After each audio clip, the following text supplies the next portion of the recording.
जय हिंद दोस्तों। Class 10 subject geography. ये जो वीडियो है पार्ट 5वां होने वाला है।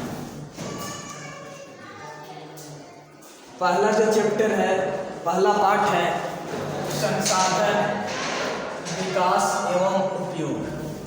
इसके बारे में पिछले video part 1, part 2, part 3, part 4 तक बता दिए थे। आज जो पार्ट 5 होने वाला है ये लास्ट वीडियो है चैप्टर 1 का। आइए सबसे पहले जानते हैं क्योटो सम्मेलन। क्योटो सम्मेलन 1997। अगर प्रश्न आ जाए कि क्योटो सम्मेलन किस वर्ष हुआ था तो 1997 ईस्वी में।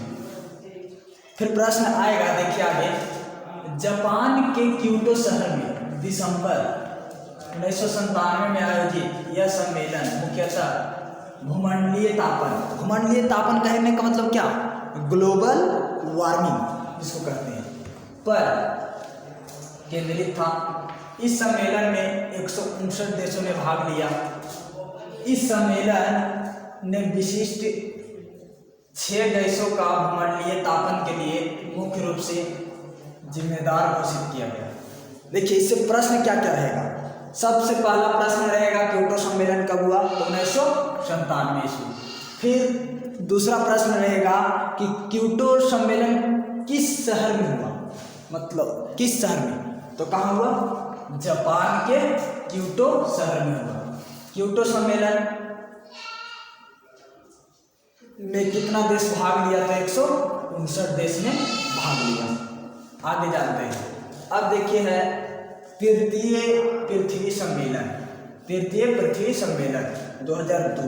देखिए दक्षिण अफ्रीका के जोहान्सबर्ग नगर में 2002 26 अगस्त से 4 दिसंबर में आयोजित इस सम्मेलन में पर्यावरण से संबंधित 150 धाराओं पर विस्तृत चर्चा किया गया। विश्व के विभिन्न देशों के लगभग 2000 प्रतिनिधियों ने इस समस्या के समाधान के लिए पुनः वार्ता करने का निर्णय लिया। देखिए तृतीय पृथ्वी सम्मेलन, तृतीय पृथ्वी सम्मेलन से प्रश्न आता है, क्या आता है कि तृतीय पृथ्वी सम्मेलन किस वर्ष हुआ तो 2002 ईस्वी। तृतीय पृथ्वी सम्मेलन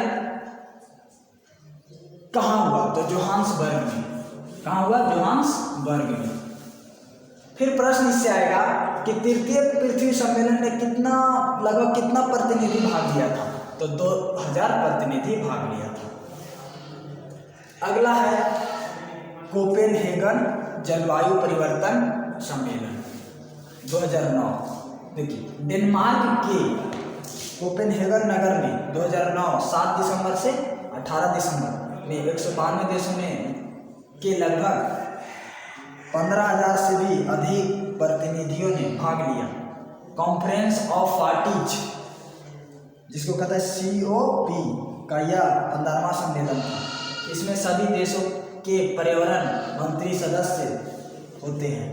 12 दिनों तक चले इस सम्मेलन में मुख्य एजेंडा यह था कि विकसित देश 2020 तक ग्रीनहाउस गैसों के उत्सर्जन में स्वयं भारी कटौती करें। देखिए इससे प्रश्न आता है कि कोपेनहेगन जलवायु परिवर्तन सम्मेलन कब हुआ था तो 2009 ईस्वी में हुआ था। कोपेनहेगन जलवायु परिवर्तन सम्मेलन कहाँ हुआ था, डेनमार्क। कहाँ हुआ था तो डेनमार्क में हुआ था।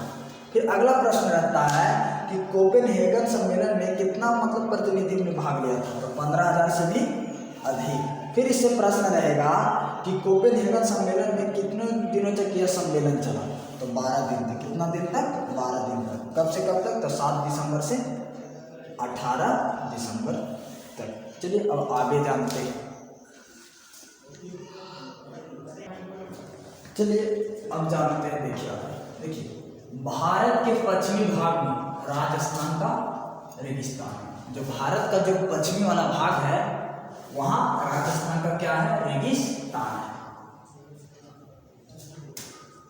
आगे जानते हैं। देखिए संसाधन नियोजन की कुछ प्रक्रियाएं निम्नलिखित हैं। देखिए संसाधन नियोजन का जो प्रक्रिया है निम्नलिखित है। कौन कौन प्रक्रिया इसके बारे में समझते। देखिए पहला प्रक्रिया है देशों के विभिन्न क्षेत्रों में उपलब्ध संसाधनों का पहचान करना। जो संसाधन है उसका क्या करना है, पहचान करना। दूसरा है कि संसाधन की मात्रा एवं गुणात्मक स्तर का निर्धारण करना है।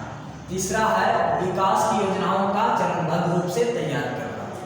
चौथा है समुचित विकास के लिए उचित तकनीक अपनाना है। पांचवा है मजदूरों के समुचित प्रशिक्षण के लिए संस्थानों की स्थापना जिससे कुशल मजदूर मिल सके और इन्हें सही तकनीक का समुचित ज्ञान हो। छठा है राष्ट्रीय स्तर पर योजनाओं का निर्धारण जिससे देश की आर्थिक समृद्धि के साथ नागरिकों का समान रूप से कल्याण हो सके। अब देखिए ये जो था से संसाधन नियोजन के कुछ प्रक्रिया निम्नलिखित था। अब आगे जानते हैं। देखिए विश्व की जनसंख्या बढ़कर 7 अरब से अधिक हो चुकी है। जो विश्व का जो जनसंख्या है 7 अरब से अधिक हो गया है। देखिए जल को जीवन की संज्ञा दी जाती है। जो जल है वो किसका संज्ञा दिया जाता है, जीवन की संज्ञा। जो पानी है वो जीवन की संज्ञा दिया जाता है। अब देखिए खनिज को संसार का सबसे कीमती संसाधन माना जाता है। देखिए ये प्रश्न एग्जाम बोर्ड बिहार बोर्ड में बार बार पूछा जाता है कि खनिज को संसार का सबसे कीमती संसाधन माना जाता है। जो खनिज है संसार का सबसे कीमती संसाधन माना जाता है। देखिए धात्विक खनिज कौन कौन है, तो धात्विक खनिज में आ जाएगा लोहा हो जाएगा, तांबा हो जाएगा, मैग्नीज हो जाएगा। ऐसा में अब देखिए अधात्विक खनिज कौन कौन है, तो अधात्विक खनिज हो जाएगा अवरक हो जाएगा, गंधक हो जाएगा, बहुमूल्य पत्थर हो जाएगा। आगे जानते हैं संसाधनों का योजनाबद्ध समुचित और विवेकपूर्ण उपयोग उनका संरक्षण कहलाता है। देखिए संरक्षण किसे कहते हैं, तो संसाधनों का योजनाबद्ध समुचित और विवेकपूर्ण उपयोग ही क्या कहलाता है, संरक्षण कहलाता है। अब देखिए सतत पोषणीय विकास की शुरुआत 1960 के दशक के बाद हुआ। 1960 के दशक से प्रश्न आता है कि सतत पोषणीय विकास की शुरुआत कब हुआ, तो 1960 के दशक के बाद हुआ। अगला क्या है कि 1972 में लिमिट्स टू ग्रोथ शीर्षक से एक पुस्तक प्रकाशित किया गया। देखिए प्रश्न रहता है लिमिट्स टू ग्रोथ पुस्तक प्रकाशित कब किया गया, तो 1972 में। आगे देखिए है 1987 में our common future. Our common future कहने का मतलब क्या है, हिंदी क्या होता है, हमारा साझा भविष्य